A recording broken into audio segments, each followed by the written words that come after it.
We had Games Expo this month, but why were these our games of the month?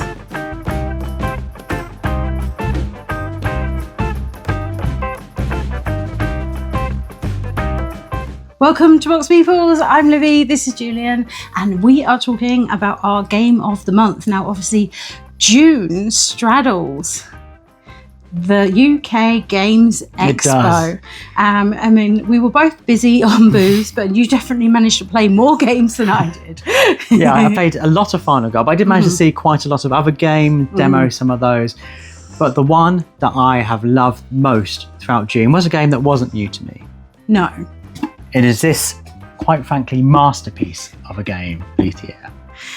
Yes. It's a game you know quite well. I do. I work for Paverson Games, so at the UK Games Expo, I spent all my time on the stand and releasing this, which is the deluxe version, which sold out. Pretty quickly. Incredible. So you've nabbed this as your best of the month, but I mean, really, we both adore this game. This is a game way before I was working for Paverson. We did content on the sort of preview before the crowdfunding campaign. But even before that, I played like this prototype. I feel like I've been on an absolute journey with this game. Yes. And when it arrived, it didn't disappoint in terms of the quality of finish. I mean, at Paverson, you've really got a name for yourself now as this incredible producer of very high-end really luxurious components, really pushing the boat out on what you can get and just celebrating really core, great games. And this game is absolutely phenomenal. At the end of the year, we do our best of the year. It's going to be in that video. And also around that time, we do the best games ever. It's going to be in that video. This game is so good. We loved it when we first played it. Have a watch of our 5 reasons video on Luthier and you'll know why we loved it so much. We'll tag that in the description. But there's so many elements of it. I mean, just the core mechanics of satisfying your patrons. How are you going to satisfy them? Well, you need to go out and get bits to make instruments, and that blind bidding is brilliant. You know, it works on so many different levels, and the more you play it, the more you realise where those almost mind games come in. Where do you place first? Do you place a token down that you definitely have to do first, but does that give that away to your opponent? Do you kind of discreetly put a high number there but pretend you need to prioritize something else? But when do you go there? And more importantly, you don't get to decide which order they activate in. That's started by the first player. So what if they have a chain built up of that needs to happen, so I can do that and then go there and do that and repair that to satisfy that, and then someone comes in and activates the bit you need to do first, and your whole plan falls apart. You've got to have contingency options for doing all of that. And I love that there's different approaches you can take while playing the game. So you can do the performances, the risky performance where you're putting those dice in, quite frankly, the greatest dice tower that's ever been made by any company ever. But that's risky. You've got no guarantee you're going to get all the notes you need. But you love risking games. You always perform. But if you don't want to do the risk, you can just do, focus on repairing your instruments and just repairing other people's instruments while doing your own missions for your patrons. When do you go to the market? How much do you spend there? It's a variable market. You've got to deal with that. So many levels go on to this game. People have compared it to kind of Lacerda complexity, but once it all clicks into place, and it doesn't take really that long, really great tutorial in here on how to grasp the game quickly, you'll realise just how magnificent this game really is, and it's deserving all the praise it's getting.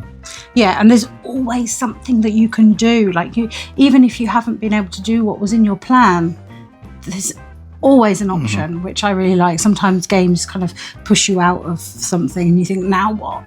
Doesn't happen with this at all. Sitting down with this game feels special. It's so well designed. It's so intuitive that it's just wonderful to play. It feels like a treat, like a special treat to be able to play it. Yeah, and I will say we do have quite a lot of the add-ons as well as the deluxe element. All of them you can order on the Paverson website, but just bear in mind that's not just in this box, that is add-ons as well. Yeah. My game this month is this one. But I did also really enjoy coming back to Lorcana, a game that we love playing, mostly just the two of us. Yes. And what I really like about Palace Heist is that it's another one similar to Ursula's Return, where you're doing a sort of challenge cooperatively between you, rather than just playing against each other. So it gives it a whole new vibe to that game of Lorcana. Of course, you've got incredible artwork, you've got all those gorgeous, gorgeous cards. But this time, Jafar is being quite tricky. He's been a bit of a one, isn't he? Even on easy mode, he's been quite tricky.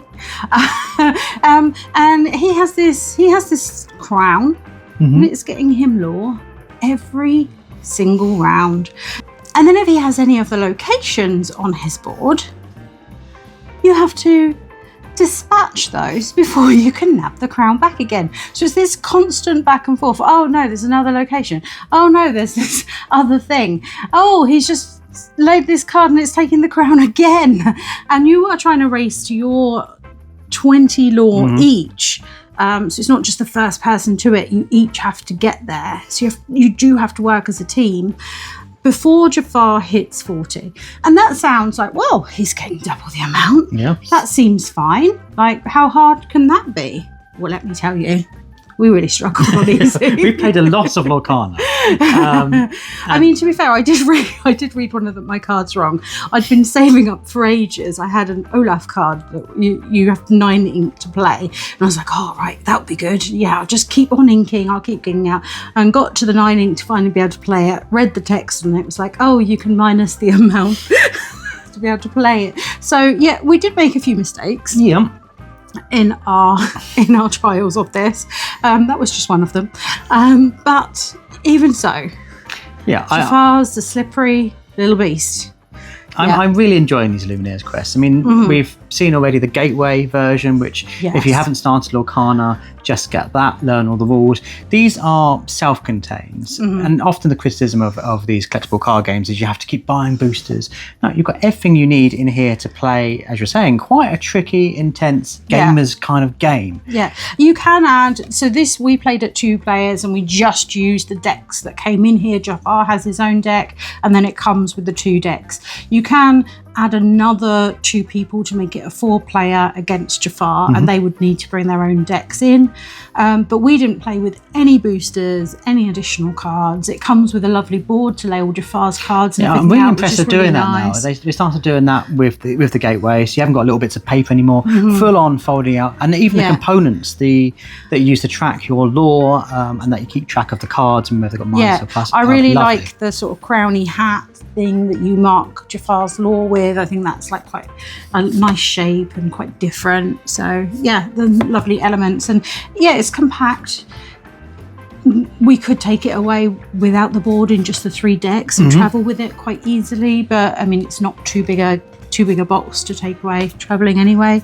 So it's just fun, light, midweek when you've not got a lot of time on your hands, and I enjoyed playing this one. Yeah, and there's not a lot of rules overhead if you know Lorcana, and who doesn't know Lorcana? We're not going to convince you to buy Lorcana. You're already on that train if you're going to be, but this is a great addition to the series. Yeah, and well, if you haven't, as you said earlier, the Gateway's the way to go. And again, you don't have to expand from there if you don't want to, if you're not going to play competitively.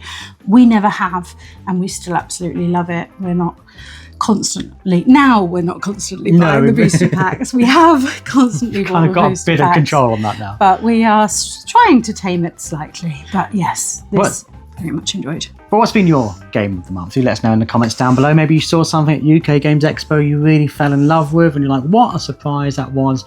What a little treasure that game is. Do let us know down below. Yeah, we would really love to hear from you in the comments. Of course, if you're not subscribed to us, please do that as well. It really does help the channel out. And if you're looking to buy new games, like pre-ordering Luthier, like Lorcana, then we suggest that you go to your friendly local game store. For us here in the southeast, it's Chaos Cards, and you can buy a few things on their online shop and save a few pennies with the discount code in the description. But as always, thanks so much for watching. Bye.